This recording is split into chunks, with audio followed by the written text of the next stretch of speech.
അതിദരിദ്രരല്ലാത്ത പദ്ധതിക്കും ഭവനരഹിതരല്ലാത്ത കൊച്ചിക്കും പ്രാധാന്യം നൽകി കൊച്ചി കോർപ്പറേഷന്റെ ബജറ്റ്.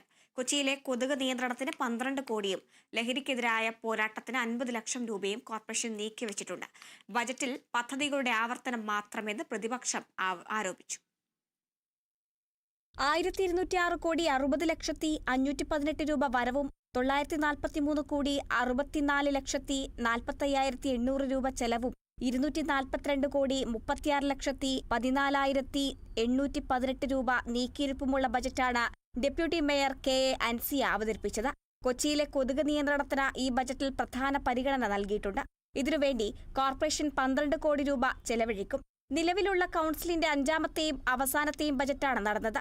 അതിദരിദ്രരല്ലാത്ത കൊച്ചി ഭവനരഹിതരല്ലാത്ത കൊച്ചി പദ്ധതിക്കായി ബജറ്റിൽ ഏറെ പ്രാധാന്യം നൽകുന്നുണ്ട്.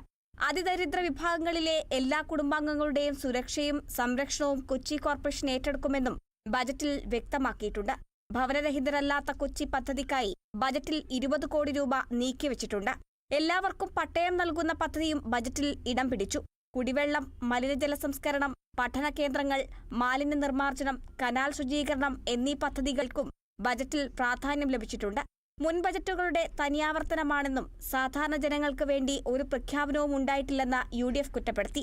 യാഥാർത്ഥ്യബോധമില്ലാത്ത ബജറ്റെന്ന് BJPയും ആരോപിച്ചു. Kerala vision news, Kochi.